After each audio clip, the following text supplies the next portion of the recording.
अस्सलाम वालेकुम, मैं हूं अदील। आज आप देख रहे हैं मेरा यूट्यूब चैनल। नाजरीन, हुकूमत पाकिस्तान के घबराने का वक्त शुरू हो चुका है। कल कांग्रेशनल हियरिंग हुई जिसमें पाकिस्तानियों ने पाकिस्तानी नैयाद अमरीकियों ने, हमारे कुछ पाकिस्तान से गए हुए सहाफ़ियों ने बड़ी खुलकर बात की। इसमें मैं ज़्यादा डिटेल में फ़िलहाल नहीं जा रहा, रात को इस पे तफसीली वीलॉग करेंगे। लेकिन इसमें मैं ज़िक्र करना चाहूँगा वजाहत सईद खान और डॉक्टर मोईद पीरज़ादा का, जिस तरीके से उन्होंने बात की, मौक़िफ़ सामने रखा, जो उनके जज़्बात थे, काबिल दाद थे। मुश्किल होता है ऐसा अपने मुल्क को ठीक करने के लिए दूसरी जगहों पे जाकर बात करना तकलीफ दे अमल होता है, लेकिन मैं उनको ज़रूर दाद देना चाहूँगा। दूसरी तरफ मोहसिन नकवी आलमी एम्बैरसमेंट का बाइस बन रहे हैं। जो मोहसिन नकवी साहब के अन्नदाता हैं, जो उनके मालिकान हैं, उनको पटा डालना चाहिए नकवी साहब को। जो वो शर्मिंदगी कर रहे हैं, ख़ास तौर पे जो हुआ है वाक़या, वो मतलब काबिल फ़ख्र किसी तरीके से भी नहीं है, लेकिन मज़ाक़िया बहुत ज़्यादा है। साथ-साथ नाज़रीन, जो तौहीन अदालत का केस है उस पर बात करेंगे। जो जस्टिस इसहाक़ साहब ने कहा है भाईजान कि लोकल कमीशन ठीक काम नहीं कर रहा। उन्होंने कहा भाईजान कॉल आ जाती है, सुप्रीम कोर्ट के जज भी कह दें, वो भी ज़िम्मेदारी पूरी नहीं कर सकते। ये एससी मैं सुप्रीम कोर्ट समझता था, वो तो सेक्टर कमांडर ही होता है। और साथ कुछ और दीगर चीज़ों पे बात करते हैं कि प्लान क्या है। सबसे पहले नाज़रीन, ये क्योंकि आपको पता है मैं टोमी और टीटू का फ़ैन हूँ, तो मोहसिन नकवी साहब ने कल एक अपनी तस्वीर रिलीज़ करवाई, एक वीडियो भी रिलीज़ करवाई नाज़रीन। वो रिप्रेजेंटेटिव जो विल्सन, जो सेनेट की arms and foreign relations committee के मेंबर भी हैं, सीनियर रिपब्लिकन पुरअसर आदमी हैं। ये वो शख्स हैं जो डोनाल्ड ट्रंप की फॉरेन पॉलिसी पे ज़ुबान और कान होंगे, जो डिसाइड करेंगे, जो फॉरेन पॉलिसी को इन चेक भी रखेंगे।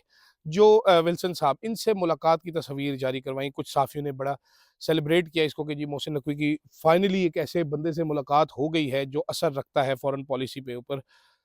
नकवी साहब ने उनसे मुलाकात की। मुलाकात के बाद अभी नकवी साहब मेरे ख़्याल है अमेरिका में ही हैं। वो उनके दफ़्तर से बाहर थोड़ा ही कदम गए होंगे, तो जो विल्सन साहब ने फ्री इमरान खान का ट्वीट ठोक मारा। जी, आप बिल्कुल ठीक समझ रहे हैं। पाकिस्तानी वक़्त के मुताबिक सुबह 7 बजे, मेरा ख़्याल है 7 बज के 12 मिनट पे जो विल्सन साहब ने ये ट्वीट किया। अभी मेरा ख़्याल है 1 मिलियन से ज़्यादा व्यूज़ इसके हो चुके हैं। सारी दुनिया को पता चल चुका होगा कि ये क्या हुआ है। अ, इस तरह की एम्बैरेसमेंट आप एक ऐसे वक़्त में जब जो अमेरिकन पॉलिसी शिफ्ट आ रहा है, आपको सबको मालूम है हमें कि ट्रंप की पॉलिसी क्या होगी। ट्रंप की इंडिया को लेके क्या पॉलिसी है। सऊदी अरेबिया के जो क्राउन प्रिंस हैं मोहम्मद बिन सलमान, उनसे टेलीफ़ोनिक बात भी हो चुकी है। इंडिया जाने की ख़्वाहिश का इज़हार ट्रंप साहब कर भी चुके हैं, मोदी से मुलाकात का भी कह चुके हैं। पाकिस्तान का कहीं ज़िक्र तक नहीं हो रहा। उसकी वजूहात क्या है? उसकी वजूहात ये है कि पाकिस्तानी जो लॉबी कर सकते थे पाकिस्तान के लिए अमेरिका में, जो मौसर आवाज़ बन सकते थे, इस हुकूमत ने, शहबाज शरीफ साहब ने अल्लाह के हुक्म से उनके सारे रिश्तेदारों को किसी न किसी तरीके से तंग किया है। किसी के पासपोर्ट्स रिवोक किए हैं, किसी के रिश्तेदारों को उठा के लेके गए हैं, धमकियाँ लगाई हैं। आपने वो अपनी जो सबसे मौसर आवाज़ थी, ये फ़ॉर्म 47 की हुकूमत ख्वाजा आसिफ जैसे गैर नुमाइंदा लोगों को बिठाकर ओवरसीज़ पाकिस्तानीज़ को गालियाँ पड़वाकर आपने अपने सारे एम्बेसडर्स जो हैं वो खो दिए हैं। जो ऑफ़िशियल हमारा एम्बेसडर है वो रियाज़ शेख है, कि कौन है वो इंतहाई नाकारा साबित हुआ। मैंने पहले आपको बताया था वो पाकिस्तान विज़िट भी किए थे, मैंने खबर ब्रेक की थी बल्कि, कि पाक पैक में किस तरह उन्होंने दरार डाली थी और इसको सेलिब्रेट कर रहे थे। बजट्स अपने मज़ीद इम्प्रूव करवा रहे थे और एलोकेशंस करवा रहे थे कि भाईजान अब मैं लॉबी करने लगा हूँ, मुझे ज़रा पैसा चाहिए। क्या फ़ायदा हुआ आपको कि मोहसिन नकवी साहब ने तरले मिन्नतें करके पहले वो टोमी और टीटू के साथ मुलाकातें उन्होंने की। टोमी टीटू की मुलाकातों की जब बेइज़्ज़ती हुई तो जो विल्सन के साथ मुलाकात की, उन्होंने कहा ये तगड़ी मुलाकात होगी, गेम बन गई है भाईजान।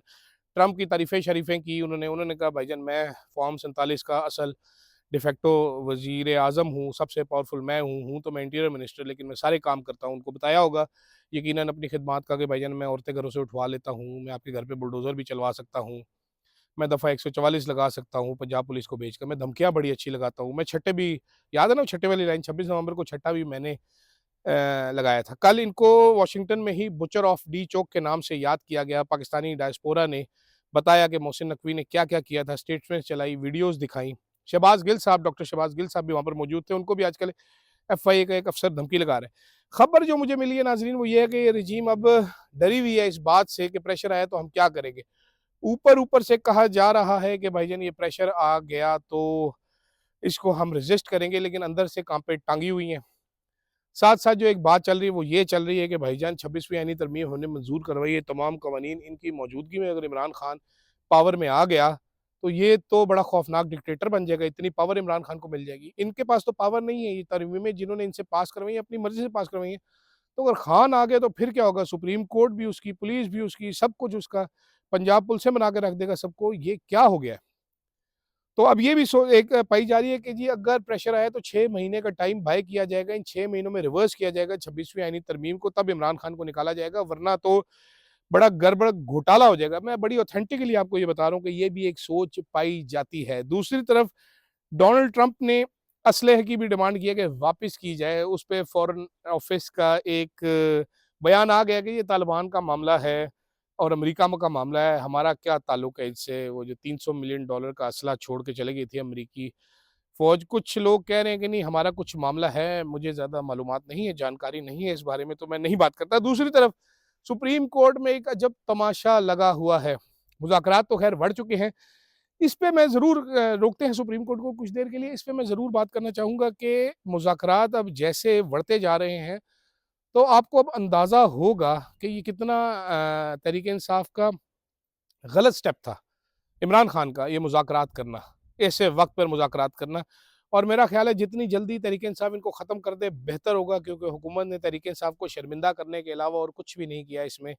इनको तानाज़नी की है, इनको ज़लील किया है तहरीक-ए-इंसाफ के लीडरान को, और ये पलट के जवाब भी नहीं दे सके प्रॉपर्ली। इमरान खान ठीक था नाज़रीन इस मामले में कि मुज़ाकरात उनसे करें जिनके पास ताकत है, ये फ़ारिग से लोग हैं, इनके साथ क्या मुज़ाकरात करें, बिल्कुल ही फ़ारिग लोग हैं। आप ये देखिए कि किस तरह हमारा डिफेंस मिनिस्टर गैर नुमाइंदा है। आप पाकिस्तान के बड़े सहाफ़ियों से बात कीजिए, मेरी बात छोड़िए, उस्मान डार फैमिली की बात छोड़िए, आप बड़े सहाफ़ियों से बात कीजिए जो इलेक्शंस कवर करते रहे, जो नज़र रखते हैं, सबका मानना एक ही है कि जनाब वाला ख्वाजा आसिफ इलेक्शन हार चुका था। ये बातें मैंने बड़े पाकिस्तान के टॉप एंकर्स के साथ बैठ के डिस्कस की हुई हैं, उस टाइम पे डिस्कस की हुई हैं जब इलेक्शन होने वाला था। ख्वाजा आसिफ का स्टाफ कहता था कि जी हम बढ़ चुके हैं, हम हार जाएँगे।